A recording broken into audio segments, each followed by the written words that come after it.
Alors, on arrive à une question finalement qu'on a déjà un tout petit peu touchée, en tout cas, Benoît, que tu as évoquée, parce qu'effectivement, face à cette reconfiguration finalement du paysage juridique que tu nous dessines, se pose la question du rôle du juriste et aussi pour tous nos étudiants, finalement, quel est leur métier de demain?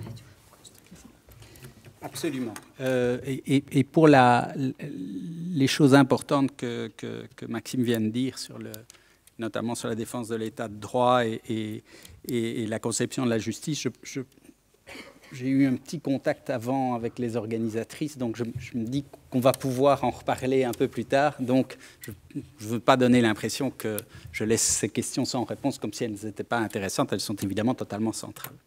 Mais donc, effectivement, quel est le rôle du juriste dans ce droit global? Eh bien,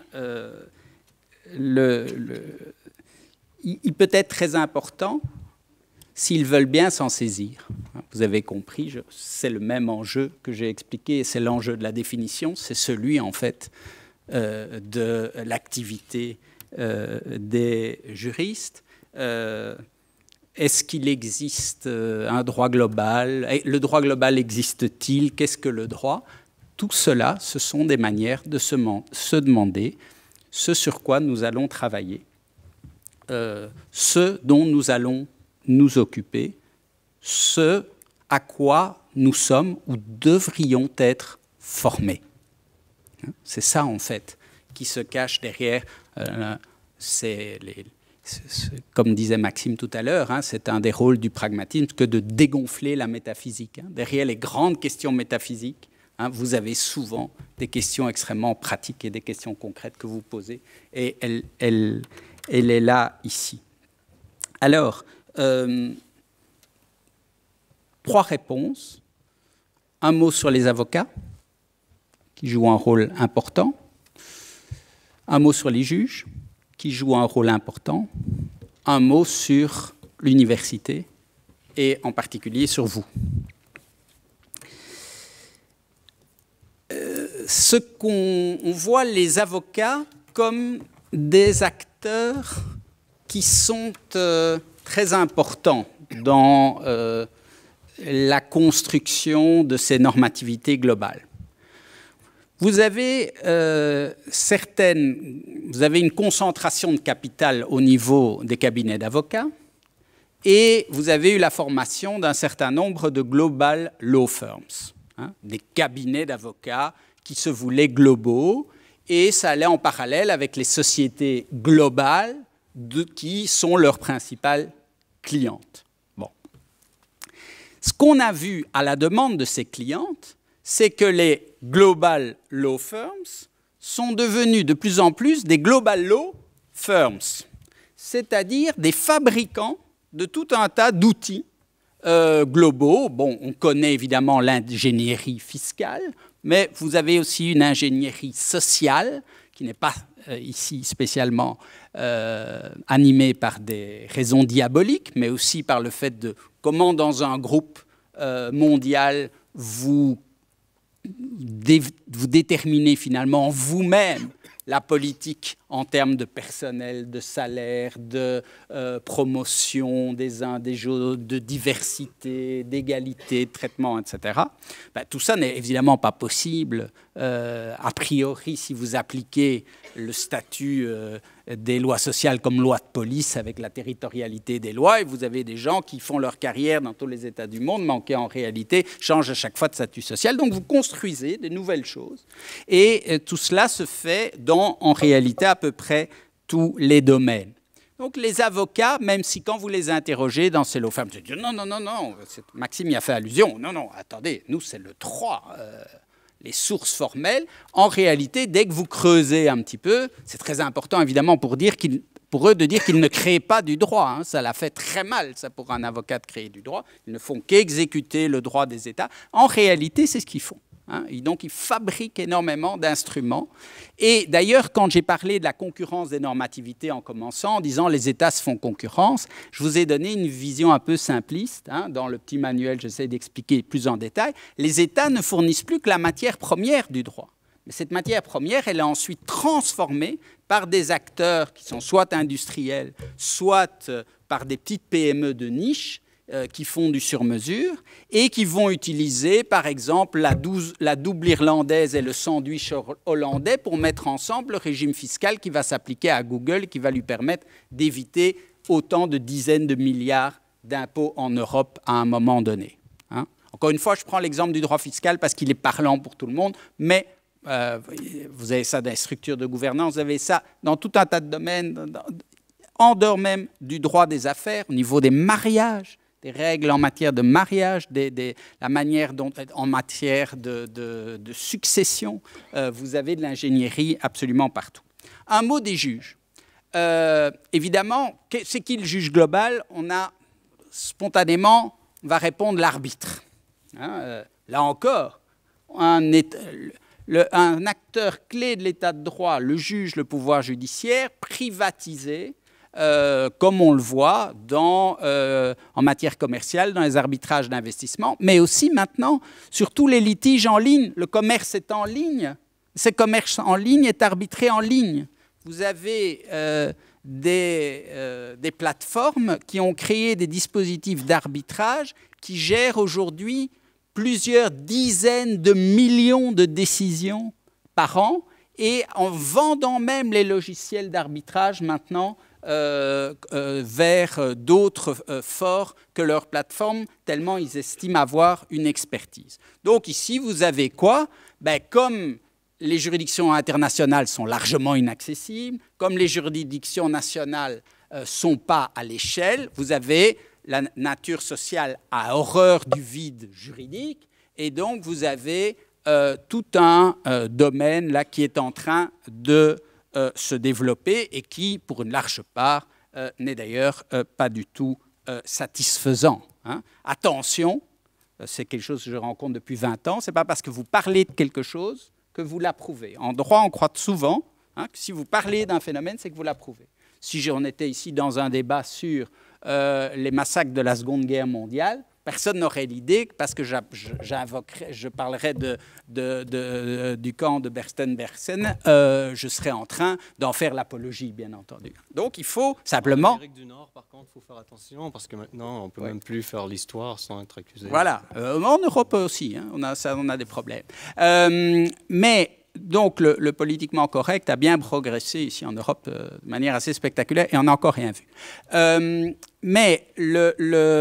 Donc, on a un devoir en tant qu'universitaire d'ouvrir un peu les yeux, hein, de regarder ce qui se passe. Donc, vous avez ça, mais vous avez aussi des juges nationaux qui ont été saisis de contentieux transnationaux. Donc, on délocalise les contentieux, de même que les entreprises délocalisent leurs sièges pour éviter des règles. Il y a des acteurs ingénieux qui délocalisent les contentieux pour obtenir des condamnations. Parfois, ça marche. Hein. Et vous avez un phénomène dont on a souvent parlé, vous avez sans doute entendu parler, qui est le dialogue des juges. C'est-à-dire que les juges se lisent entre eux. J'ai évoqué le mariage homosexuel, etc. Les législateurs, les juges, tout ça se lie entre eux. Donc voilà le travail des juges. J'en viens au plus important, qui sont l'université. Et d'abord, les étudiants. Évidemment, le droit global, c'est vous. Hein. C'est-à-dire qu'on est en train de parler... Alors, pendant 20 ans, moi, j'ai fait une discussion. Mon métier, c'est la philosophie du droit. Hein. Le droit global existe-t-il? Ça, c'est les 20 dernières années. Aujourd'hui, hein, alors, ce genre de choses, il y avait ceux qui disaient oui, ceux qui disaient non. On a ici le débat avec Maxime, etc. Aujourd'hui, on peut dire... Maxime, à mon sens, tu ne seras pas d'accord, cette question, elle est réglée dans les faits. Hein. Vous n'allez qu'à voir, même Louvain a fait son Global College, etc. Mais ce n'est pas encore le lot qui est global. Hein. Mais vous avez des centres de droit global, des programmes, des masters qui s'ouvrent toutes les 5 minutes. Et je vais vous dire même, c'est fini, c'est déjà dépassé le droit global. Maintenant, on parle du tech law, smart law, c'est le droit de l'intelligence artificielle. Tout ça fait partie de la même évolution technologique. C'est un autre mot qui va maintenant prendre... C'est déjà dépassé, cette histoire de droit global, c'est réglé, en quelque sorte.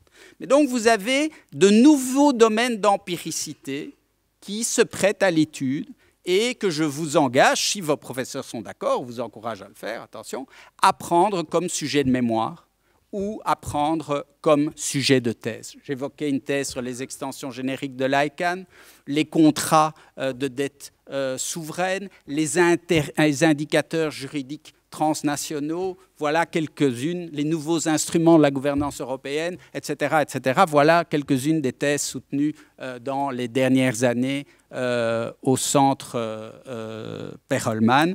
Et bien entendu, le rôle de l'état de droit et de la démocratie dans le fait qu'il faut contrôler ces différents instruments, qu'il faut en limiter les effets, et ça, c'est tout à fait fondamental. Eh bien, c'est bon. Je sais que je suis vaincu, c'est-à-dire que je sais que les gens qui pensent comme moi avont déjà perdu le...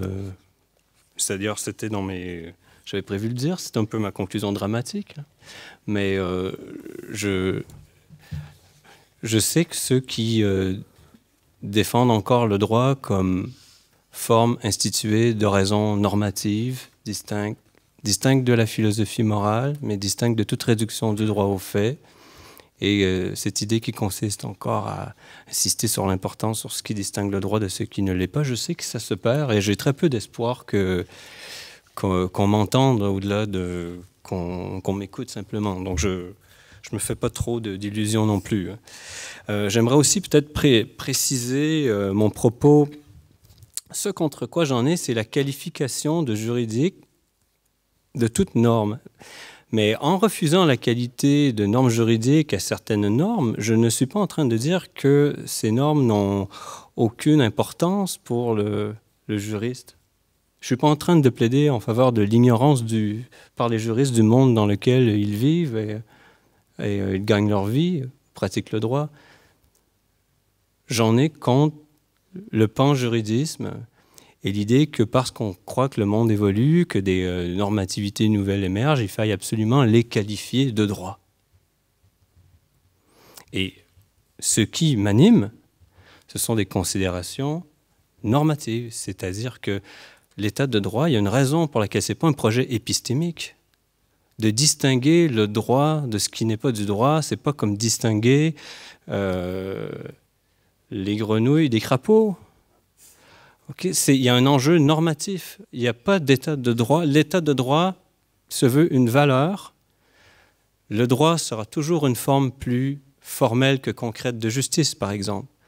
Quelqu'un qui veut toujours une décision brillamment juste dans la résolution de chaque conflit sera toujours déçu par le droit. Le droit va toujours accorder beaucoup plus d'importance au précédent, à l'égalité de traitement d'affaires semblables. Le droit, c'est par définition une forme plus formelle. C'est un mode plus formel que concret de justice. Alors moi, j'en ai contre la perte du sens et de la revendication de valeur de l'état de droit. Et j'observe cet oubli de ce qu'est le droit et sa valeur dans le pluralisme juridique. Mais le pluralisme juridique, c'est un phénomène parmi de nombreux phénomènes. Alors, quel est le rôle? Alors, troisième question, on est rendu là. Non, je ne rêve pas. Je suis bien rendu à la troisième question. Oui. Quel est le rôle présent et à venir du droit global? Alors, c'est un peu... Pardon? Les juristes. Pardon? Quel est le rôle présent et à venir des juristes? C'est ça qui me manque dans le... Ah. Alors, de toute façon, j'avais pressenti parce que j'allais dire que c'est un peu l'avenir de l'état de droit moderne qui se joue dans un tel débat sur cette question. Et j'allais dire que c'est aussi justement celui du droit comme discipline. Donc, je pense que ça répond à la question. Oui. Alors, je suis d'accord avec Brian Tamanaha, par exemple, qui nous dit que les juristes se situent au cœur de l'état de droit, qui, quant à lui, ne peut se maintenir sans réunion de ce groupe de professionnels autour des valeurs de l'égalité. L'égalité en un mot, la légalité. Donc, c'est autrement dit, l'état de droit, c'est un projet normatif, et sans le soutien, sans l'adhésion des juristes aux valeurs de l'état de droit est intenable. Brian Tamanaha parle des professionnels, donc on va penser notamment aux praticiens. Moi, j'ai assez confiance aux praticiens pour défendre l'état de droit et la distinction entre ce qui est du droit et ce qui n'en est pas. En revanche, il ne faudrait surtout pas sous-estimer la force des dispositions anti-juridiques des professeurs de droit, surtout en Amérique du Nord. Donc, il n'y a pas que la Turquie ou la Pologne, il y a aussi les États-Unis et le Canada. Ça prend d'autres formes, mais l'anti-juridisme est très fort. Une pensée hostile à l'état de droit est très bien implantée dans les facultés de droit nord-américaines, surtout les plus prestigieuses. Sociological jurisprudence, réalisme juridique, law and society, law reform et bien sûr les critical legal studies. Toutes ces pensées sont hostiles à l'état de droit. Ce phénomène est encore un phénomène de surface. Beaucoup plus profondément, à mon avis, c'est toute l'histoire de la philosophie du droit et de la pensée juridique occidentale qui nous est mal contée.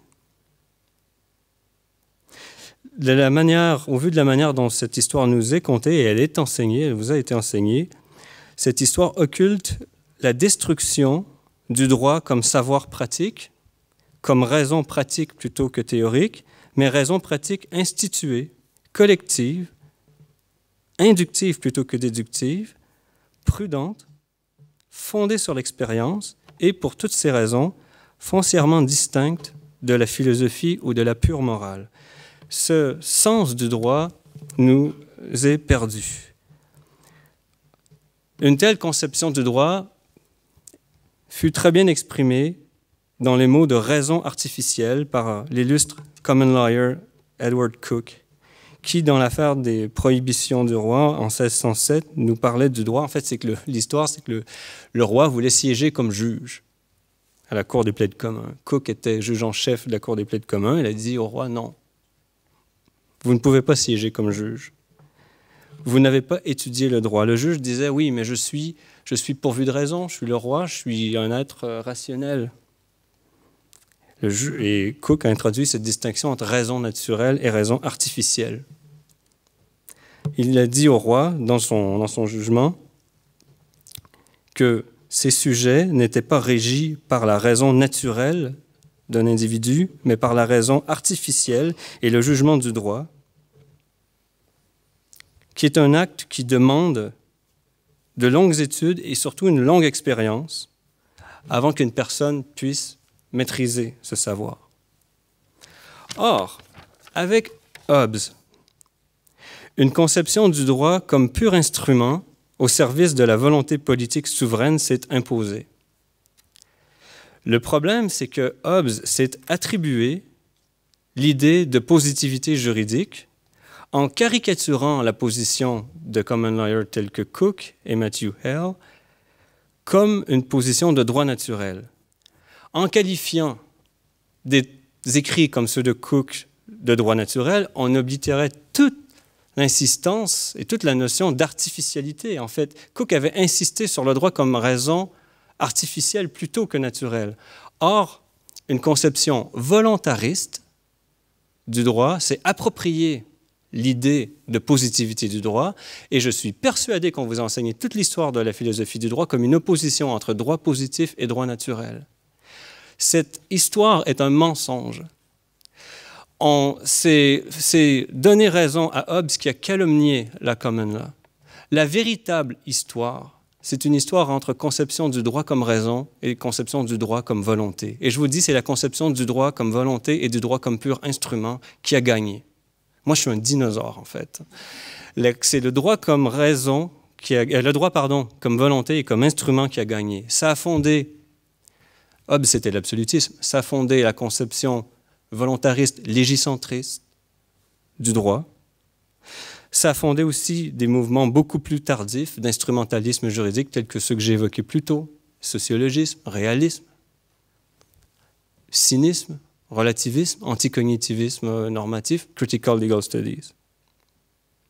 Il y a un peu les praticiens qui ont cette notion du droit comme raison artificielle. Il y a quelques rares universitaires. Il y a entre autres Jeremy Waldron, que j'aime bien, qui pose la question dans les mêmes termes. D'ailleurs, il ne cite pas Coke, mais dans un ouvrage de 2012, son ouvrage sur le ius gentium, il nous dit « Et si le ius gentium était largement inconnu et inintelligible à ceux qui se réclament de l'étude des idées morales, pour être plutôt étudié et mis en œuvre par ceux qui se sont formés au droit et s'en enorgueillissent. » Waldron, à ce moment de l'argumentation, fait exactement la même chose que Coke a fait en répondant au roi, c'est-à-dire parler du droit comme raison pratique, raison normative, mais distincte d'une raison philosophique individuelle, donc comme œuvre commune. Autrement dit, devant la mondialisation, il y a deux postures que peuvent prendre les juristes. Il y a une posture anti-juridique et à mon avis un peu amnésique, et il y a l'autre qui est tout le contraire. Malheureusement, la première me semble mieux se porter, d'où la crise du constitutionnalisme dont parle Anne Peters. Nous assistons peut-être à l'heure actuelle à la fin de l'État de droit, comme à celle de l'État libéral-démocratique. Ce n'est pas impossible. Je me demande si je ne suis pas témoin de ça. Voilà.